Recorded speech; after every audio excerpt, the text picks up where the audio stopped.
अस्सलाम वालेकुम, मैं एडवोकेट ताहिर।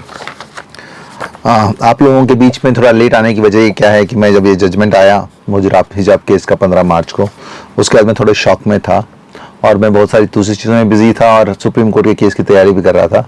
मगर मैंने देखा कि जो हालात हो रहे हैं और लोग कुछ जजमेंट क्रिटिसाइज़ कर रहे हैं, और एक जो मीडिया है, गोदी मीडिया खास तौर पे, वो बोल रहा है कि भाई इसको क्रिटिसाइज़ नहीं करना चाहिए जजमेंट को, और इसको आप किस बेसिस में कर रहे हैं। ये 3 बेंच की जजमेंट है जिसमें एक मुस्लिम जज भी थी, और उन्होंने सारे चीज़ों को सोच के समझ के क्या किया है कि एक ऑर्डर पास किया है, और ये ऑर्डर काफ़ी हद तक ठीक है क्योंकि इसने सारी चीज़ों को डिस्कस किया। आपने जो आर्गुमेंट बोले थे ये ठीक है। तो मैं आप लोगों के बीच में बताना चाहता हूँ कि इस जजमेंट में क्या लीगली इनकरेक्ट है और क्यों इस जजमेंट को हमें क्रिटिसाइज़ करना, और क्यों मुझे लगता है कि ये जजमेंट 1 मिनट में सुप्रीम कोर्ट में स्टे हो जाएगा। इसमें सबसे बड़ी वजह क्या है कि जो आपको जैसा कि मालूम है, सुप्रीम कोर्ट में जो एक बहुत फेमस केस सबरीमाला केस है, जो इंडियन यंग लॉयर एसोसिएशन के नाम पर है वो केस, एक सबरीमाला केस है जिसमें सुप्रीम कोर्ट ने रिव्यू पिटिशन एक्सेप्ट कर लिया है, और उसमें स्पेसिफिकली 7 क्वेश्चन फ्रेम किए हैं। उन 7 क्वेश्चनों में जो 4 सबसे बड़े, टोटल 8 क्वेश्चन फ्रेम किए, उनमें जो 2 स्ट्राइकिंग क्वेश्चंस हैं जो कि बहुत इंपॉर्टेंट है जो सुप्रीम कोर्ट ने फ्रेम किए, उनमें से क्वेश्चन नंबर 4 है जिसमें बताया गया है कि what is the scope and extent of judicial review with regard to religious practice as referred in article 25 of constitution of India. इसका मतलब क्या है कि जुडिशियल पावर कितने एक्सटेंट तक, उसका क्या स्कोप है, ये डिसाइड करने के लिए कि आर्टिकल 25 जो रिलीजियस राइट है वो डिसाइड करने के लिए कितने हद तक जुडिशियल पावर इस्तेमाल हो सकती है। और ये दूसरा क्वेश्चन रिलेवेंट क्वेश्चन है जो कि क्वेश्चन नंबर 5 है, what is the scope and ambit of right of freedom of religion under article 25 constitution of India. यानी कि आर्टिकल 25 का क्या स्कोप और एम्बिट है राइट ऑफ रिलीजन का आर्टिकल 25 में। तो ये 2 जो क्वेश्चन इंपॉर्टेंट क्वेश्चन हैं, ये क्वेश्चन सिर्फ हमने सबरीमाला का केस सुना, इसके अलावा भी और जो 3 केसेस हैं जो कि बहुत इंपॉर्टेंट हैं, सिमिलर लाइन में हैं, उन केसेस को भी पेंडिंग सबरीमाला के साथ मर्ज कर दिया है, और उसमें भी एक एसेंशियल रिलीजियस प्रैक्टिस का क्वेश्चन उठे हैं। उनमें से एक मुस्लिम औरतों का मस्जिद में प्रवेश के लिए एक है, वो एक केस है। दूसरा सर्कमसिशन का जो इशू बोरी मुस्लिम औरतों के बीच में, वो उसके बारे में वो केस है। तीसरा क्या है, जो चौथा जो लास्ट के जजमेंट है, पारसी वुमेन्स का जो मैरिज, उनकी जब किसी भी intercaste marriage, inter religion marriage हो जाती है, तो according to Parsi culture they are bar from Parsi religion. तो ये 4 केसेस में ये पर्टिकुलर रिलीजियस प्रैक्टिस के बारे में एक डिस्प्यूट है, और उसी को सुप्रीम कोर्ट में इन सारे केसेस को मर्ज करके सुप्रीम कोर्ट में ये वैलिड क्वेश्चंस पेंडिंग है। जब ऐसी हालत में जब कोई वैलिड क्वेश्चन सुप्रीम कोर्ट में लार्जर 7 जज बेंच के पास पेंडिंग है, तो कोई दूसरा कोर्ट, सुप्रीम कोर्ट ही या कोई इंडिया का कोई दूसरा कोर्ट, एसेंशियल रिलीजियस प्रैक्टिस के बारे में कोई ओपिनियन दे सकता है नहीं। तो मेरी जो अंडरस्टैंडिंग है, जो लीगल जो जुडिशियल डिसिप्लिन बोलता है कि कोई भी कोर्ट उसके बारे में कोई ओपिनियन नहीं दे सकता। तो जो यहाँ पर high court, Karnataka high court ने जो क्वेश्चन फ्रेम किया, जो पहला क्वेश्चन फ्रेम किया था, whether wearing hijab headscarf is a part of essential religious practice in Islamic faith protected under article 25 of constitution of India. So जो पहला क्वेश्चन है, इसका आंसर ना ही वो लोग दे सकते हैं और ना ही इस तरह के क्वेश्चन को वो लोग कंसिडर कर सकते हैं। तो इसके लिए मुझे पूरी तरह से उम्मीद है कोई मेरी ये जजमेंट है, ये पूरे तरीके से इसको स्टॉप हो जाए। ये पहला चीज है। दूसरी चीज, ऐसा नहीं है कि इनको ये मालूम नहीं था, ये चीज इनको आर्गुमेंट के दौरान सबरीमाला का जजमेंट पेंडिंग है रिव्यू में, ये भी उनको मालूम है, और मैंने स्पेसिफिकली मेमो के जरिए ये सबरीमाला का जो रिव्यू पिटिशन में जो पॉइंट्स हैं वो भी मैंने मेमो के जरिए कोर्ट में भी दिया था, मगर उसका कहीं भी रेफरेंस नहीं आया। और ये जो केस था एक मामूली यूनिफॉर्म का डिस्प्यूट था, जिसमें हमने स्पेसिफिक एक वैलिड जो प्रेयर पूछी थी, जो मेन पिटिशनर्स की, उनका वैलिड प्रेयर क्या थी कि ऑलरेडी पीयू बोर्ड की एक गाइडलाइंस है, जिस गाइडलाइंस में यूनिफॉर्म नहीं है बोल के बोला गया है, और जो लोग यूनिफॉर्म इंपोज करते हैं उनके ऊपर एक्शन लेना बोल के बताया गया। फिर भी ये जो कॉलेज, जो पीयू गवर्नमेंट कॉलेज है, वो इलीगली हम पर यूनिफॉर्म इंपोज कर रहा है। फिर भी हमें यूनिफॉर्म से कोई परेशानी नहीं है। हम क्या चाहते हैं, हमें एक रीजनेबल एक्सेप्शन देना है, जिसमें कि हमें अकोमोडेट करना है और जो स्कूल का जो दुपट्टा है उसको हमें हेड स्कार्फ की तरह यूज करने देना है। ये एक स्पेशल प्रेयर थी। मगर इस केस को डिफरेंट लेवल पे ले जाकर ऐसे क्वेश्चन फ्रेम किए गए जिस क्वेश्चंस को जो ना ही जरूरत थी जिसकी, और उसका ना ही एक बार फ्रेम होने का उसको आंसर देने की जरूरत नहीं थी, क्योंकि वो लीगल जुडिशियल डिसिप्लिन के खिलाफ है। जब कि एक सुप्रीम कोर्ट में 7 जज बेंच के सामने एक सिमिलर केस ये क्वेश्चंस पेंडिंग है, तो उस अकाउंट में जजमेंट को हम क्रिटिसाइज कर सकते हैं। दूसरा जो सबसे इंपॉर्टेंट चीज जो है इसमें, अगर आप देखेंगे तो इन्होंने जो ये डिस्कशन के टाइम में वो किस हद तक चले गए हैं, और उन्होंने क्या किया है कि जैसे आपको मालूम है कि आर्गुमेंट के दौरान कुरान की कुछ हदीसें पेश की गई, और अब इन्होंने क्या किया, जो जजेस ने, उन्होंने पेज नंबर 62 में जाएंगे तो पेज नंबर 62 में स्पेसिफिक एक क्वेश्चन फ्रेम किया, पार्ट नंबर 9 डाल के, सेल नंबर 9 डाल के रोमन, जिसमें लिखा गया एज टू हिजाब बीइंग ए कुरानिक इंजंक्शन, यानी कि इस चैप्टर में इन्होंने हिजाब कुरान का इंजंक्शन है, यानी कुरान का एक हुक्म है, यानी उसके ऊपर डिस्कशन किया। तो इन्होंने जो भी हम लोगों ने आयतें पेश की थी, उन आयतों के अलावा भी एक दो और आयतें पेश करी। तो मुझे खास तौर पे जो आयतें पेश की गई थी, सूरह नूर की आयत नंबर 31, और जो दूसरी थी सूरह अहज़ाब की आयत नंबर 59। तो इन दोनों आयतों में ये कुरान की डायरेक्ट आयत है। और क्यों ये जरूरत पड़ी कुरान की आयतों को देखने के लिए, इस केस में खास समझने की बात है। आपको मालूम है ट्रिपल तलाक का केस हुआ था। ट्रिपल तलाक के केस को जब कंसिडर करने के बाद कुछ लोगों का एक आर्गुमेंट था कि जो ट्रिपल तलाक का जो है वो हदीस से साबित है, और कई मुदस्सिरीन ने इसके बारे में लिखा है, मुदस्सिरीन ने इसके बारे में लिखा है। मगर जस्टिस रोहिंग्टन ने उसको डिस्कस करते वक्त स्पेसिफिकली क्या बोला कि जो चीज कुरान से साबित है, सिर्फ जिसमें कुरान के अंदर जिसका हुक्म है, जो कुरान के अंदर पाई जाती है, वही इस्लाम की एक प्राइमरी सोर्स है, और वही इस्लाम में एक एसेंशियल प्रैक्टिस है। और जो चीज कुरान में नहीं है वो एसेंशियल प्रैक्टिस नहीं है। ये बकायदा जस्टिस रोहिंग्टन ने सायरा बानो की जजमेंट, जो कि ट्रिपल तलाक से फेमस जजमेंट, उसमें लिखा गया था।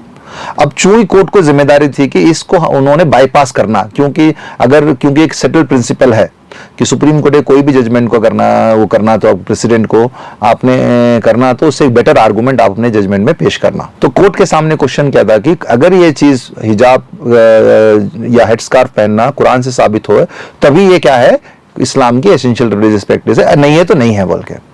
तो हमने आर्गुमेंट के दौरान, जैसे मैंने बताया, 2 स्पेसिफिक सूरत हमने कुरान की बताया जिसमें डायरेक्ट हुक्म है कि कोई ये औरतों को तुम्हें हिजाब पहनो, अपने बॉडी को कवर करो, अपने छातियों को कवर करो बोल के। अब ये आपको मालूम है कुरान की जो आयत है अल्लाह का हुक्म है, अल्लाह की वही है जो कि सुज़म के नाजिल हुई है। अब देखिए जजेस ने इस वही को, कुरान के इंजंक्शन को, अल्लाह के हुक्म को कैसे डील किया है, जो कि एक बहुत ही अफसोस करने वाली बात है। आप अगर पेज नंबर 65 पढ़ेंगे, पेज नंबर 65 में उन्होंने क्या किया है, एक फुटनोट, जैसा कि जजमेंट में भी बताया गया है कि ये यूसुफ अली का जो ट्रांसलेशन है उसको ऑथेंटिक माना गया, उसी को हमने कंसीडर किया है। तो आपको ये मालूम है, जब भी कोई पब्लिशर बुक लिखता है, वो ट्रांसलेशन के साथ साथ अपनी एक कमेंट्री भी लिखता है, एक एक्सप्लेनेशन लिखता है। ट्रांसलेशन का मतलब क्या होता है, जो वर्ड टू वर्ड ट्रांसलेशन, उसको बोलते हैं ट्रांसलेशन। कमेंट्री का मतलब क्या होता है कि उसका एक ओपिनियन उस बात के ऊपर। हमने कुरान, ये यूसुफ अली के ट्रांसलेशन इसलिए लिया गया क्योंकि जजेस को और आम लोगों को अरबी मालूम नहीं है, इसके लिए क्या किया, उसको ट्रांसलेशन को हमने रखा। तो जजेस को क्या है, अपना कन्फाइन किस में रहना चाहिए था, ट्रांसलेशन में कन्फाइन रहना चाहिए था। वो एक स्टेप आगे निकले, एक स्टेप आगे निकले, और जो उसके ट्रांसलेशन में जो फुटनोट थे, स्पेसिफिकली जो आयत को, कुरान का आयत जो कि सूरह नूर की आयत नंबर 31 और सूरह अहज़ाब की आयत नंबर 59 जो कि स्पेसिफिक आयत, तो उन्होंने एक फुटनोट 3767 बुक का 3 जो आयत नंबर 59 के बारे में लिखा गया। और ये आयत नंबर 59 क्या है, वो स्पेसिफिक आयत क्या बताती है कि भाई ये अल्लाह के रसूल को अल्लाह ताला बोल रहे हैं, खिताब करते हुए बोल रहे हैं कि अपनी बीवियों और बच्चियों को और बिलीविंग औरतों को आप बताओ, आप जब भी बाहर निकलो तो अपने जिस्म को एक आउटर गारमेंट से कवर कर लो जो कि आपके लिए कन्वीनियंट हो, ताकि तुम लोग मोलेस्ट ना हो। और अगर कोई ऐसा गलती से वो नहीं कवर कर पाता है, गलती से वो नहीं कवर करता है, तो अल्लाह उसको माफ कर देता है और वो बहुत मर्सीफुल है। ये आयत नंबर 59 में है। उसी का एक्सप्लेनेशन एक फुटनोट में लिखा है 3767। उस फुटनोट में लिखा हुआ है कि this rule is not absolute, यानी कि जो औरतें जो बाहर निकलती हैं उनको बाहर गारमेंट जो आउटर गारमेंट पहनने का हुक्म जो है वो एब्सोल्यूट नहीं है, एब्सोल्यूट नहीं है। अगर वो कभी गलती से भूल गए कोई गलती हो गई तो अल्लाह उसको माफ करने वाला है। किसका है ये कमेंट? ये जिस पब्लिशर ने बुक लिखी है उस जो राइटर बुक का, उसका ये कमेंट है। जबकि अल्लाह का हुक्म क्या है कि तुम्हें पहनो, करो, और तुमसे गलती से कुछ हो जाता है अल्लाह माफ करने वाला है बोल के ये है।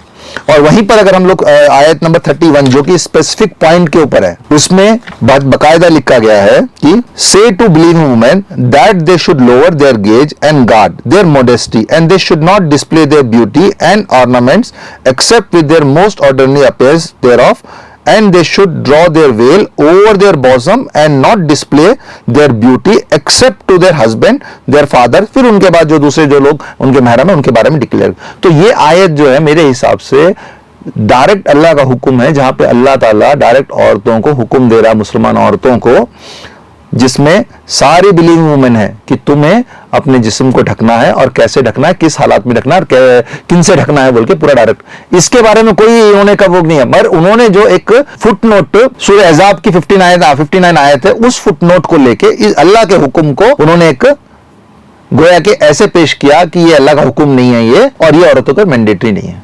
तो इस पॉइंट्स के ऊपर सबसे ज्यादा जरूरी है इस जजमेंट्स को हम सिर्फ आम मुसलमान ने, जो हमारे रिलीजियस लीडर्स हैं, वो लोग इस जजमेंट को कंडेम करना, क्योंकि इस जजमेंट में अल्लाह के हुक्म को डायरेक्ट किस तरीके से किससे कंपेयर किया गया है, एक फुट नोट से कंपेयर किया है। और आप सभी जानते हैं जो कुरान की आयतें हैं उस हुक्म की क्या वैल्यू है। ये एक हुई। दूसरी जो सबसे इंपॉर्टेंट जो बात है और जो सरप्राइज करने वाली बात है, आप अगर पेज नंबर 53 में देखेंगे, उसमें 7th चैप्टर उन्होंने जो बनाया है, as to protection of essential religious practice and the test of it ascertainment, यानी कि कौन सा क्या प्रोटेक्शन के, कौन से रिलीजियस प्रैक्टिस को प्रोटेक्शन करने के लिए उसका किस तरीके से टेस्ट होना चाहिए बोल के ये चैप्टर बताता है पेज नंबर 53 में। अगर आप देखेंगे तो उसमें पेज नंबर 53 में डॉक्टर अंबेडकर का एक कोट है। ये कोट कौन सा कोट है? ये जब कॉन्स्टिट्यूशनल असेंबली में जब डिबेट होता है उसमें इस कोट को ये बोला गया था। उस कोट में उन्होंने क्या बोला है कि जब ये सवाल उठा कि भाई ये हम किस हद तक कौन सी प्रैक्टिस को आर्टिकल 25 के अंदर प्रोटेक्ट करना चाहिए, तो उसमें इस डिस्कशन में, डिबेट में बाबा साहब भीमराव अंबेडकर ने क्या बोला। और ये बात समझने के लिए जरूरी है क्योंकि हमारे जो कॉन्स्टिट्यूशन के जो मेन चीफ आर्किटेक्ट बाबा साहब भीमराव अंबेडकर हैं, और बहुत सारी चीजें जिनके ऊपर डिस्प्यूट था उनको फाइन ट्यून करने के लिए भीमराव अंबेडकर जी ने उन चीजों को बहुत ही क्लैरिटी से रखा, ताकि वो तभी चीजें हमारे कॉन्स्टिट्यूशन में इनकॉर्पोरेट हुई और जगह पा सके। देखिए इसमें उन्होंने क्या लिखा कोर्ट में, the religious conception in this country are so vast that they cover every aspect of life from birth to death.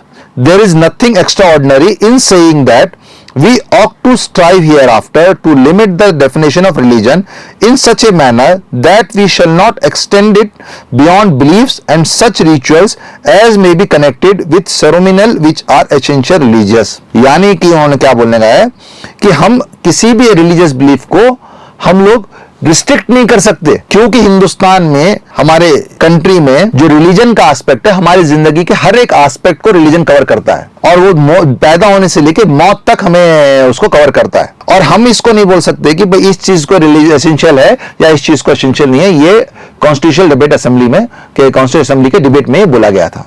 तो जजेस ने इस बात को कोट तो किया, पर इस बात के ऊपर रिलाई नहीं किया। वो किस बात के ऊपर रिलाई किया? पेज नंबर 123 में लास्ट पैरे में डॉक्टर भीमराव अंबेडकर की एक बुक है, बुक के बारे में, उस बुक का नाम क्या है? पाकिस्तान और द पार्टीशन ऑफ इंडिया। वो बुक लिखी गई थी 1947 में। कॉन्स्टिट्यूशनल असेंबली का डिबेट कब हुआ था? 1948-49 में हुआ था, जब कॉन्स्टिट्यूशन बन रहा था। ये 1945 में बुक लिखी गई। उस बुक में चैप्टर 10 में पार्ट 1 में सोशल स्टैग्नेशन बोल के एक चैप्टर था। तो उसमें क्या लिखा गया कि जो मुस्लिम औरतें हैं वो हमेशा क्या करते हैं, अपने जो फैमिली घर के जो मेल मेंबर होते हैं वो लोग उनको देखते हैं, और हमेशा वो लोग बुरके में रहते हैं। बुरके में रहने की वजह से वो लोगों को अंदर बहुत सारी बुराइयां मतलब तो बहुत समाजें पीछे रह जाती हैं, और वो लोग ओपन आके मिल नहीं पाती, और ये सारी प्रॉब्लम जो है ये हमारे बुरके की वजह से होता है। ठीक है, तो ये था 1945 का उस टाइम की एक सोशल प्रैक्टिस के बारे में, जिसमें मुस्लिम औरतों को पर्दे के नाम पर पीछे रखा जाता था। उस बारे में बुक में ये ऑब्जर्वेशन थी। ठीक है, अब उस ऑब्जेक्शन को छोड़ के उन्होंने, ऑब्जर्वेशन को छोड़ के उन्होंने क्या लिया उस पॉइंट को, जहां पे हिजाब का कहीं जिक्र नहीं है। क्या लिखा है? पेज नंबर 24 में लिखा है, what the chief architect of our constitution observed more than half a century ago that the purdah practice equally applies to wearing of hijab. जबकि उस बुक में कहीं ना हिजाब के बारे में डिस्कशन भी नहीं है, कहीं कुछ भी नहीं है। ये सिर्फ और सिर्फ एक पूरे तौर पे बुरके का जो कवर बुरका पूरा बॉडी को करता है उसके बारे में इसमें डिस्कशन है। और यहां पर जो एक केस था ये मुस्लिम लड़कियों की एक मॉडर्न एजुकेशन हासिल करने का केस था, जहां पर वो सिर्फ एक एक्सेप्शन पूछ रहे थे कि भाई as a women, as a girl, it is my right to know, it is my right to decide what is good for me, for my dignity, for my chastity, for my morality. उस बात के ऊपर ये discussion था, पर court ने क्या किया, पूरी चीजों को अलग एंगल में लेकर गए, डिफरेंट तरीके से पेश किया और एक ऐसा इलीगल ऑर्डर, मैं इलीगल इसलिए बोल रहा हूं क्योंकि कोर्ट इसमें डिसाइड ही नहीं कर सकता जब तक कि सुप्रीम कोर्ट में सबरीमाला केस का डिसाइड नहीं हो सकता। और जो एक इशू एडमिनिस्ट्रेटिव लॉ का इशू था उसको स्ट्रेच करके, उसको एक्सपेंड करके कॉन्स्टिट्यूशनल लॉ के पैरामीटर में लेकर आ गए, जहां कि उन्होंने ऐसा एक इलीगल ऑर्डर पास किया। और मैं उम्मीद करता हूं ये जो ऑर्डर है सुप्रीम कोर्ट में सस्टेन नहीं होगा और बहुत जल्दी स्टे हो जाएगा। और इस ऑर्डर को हर एक हिंदुस्तानी इस ऑर्डर को कंडेम करना है, और कंडेम डेमोक्रेटिक वैल्यू में कंडेम करना है, और हमें किसी भी तरीके से जो हमारे मोरल वैल्यूज हैं उसको क्रॉस नहीं करना है, और किसी भी तरीके से ऐसे कंटेम्प्ट नहीं करना है कि हमें कंटेम्प्ट ऑफ कोर्ट हमारे पर ना आ जाए। पर हाँ, एज ए ऑर्डर, ये ऑर्डर एक इलीगल ऑर्डर है, परवर्स ऑर्डर है, जिसको हम लोग चैलेंज करेंगे। और मैं उम्मीद करता हूं कि सुप्रीम कोर्ट से हमें इंसाफ मिलेगा और बहुत ही जल्द इसका ये स्टे भी होगा, जिससे कि जितने भी कर्नाटका स्टेट के जितनी मुस्लिम बच्चियां हैं उन लोगों को इसमें राहत मिलेगी।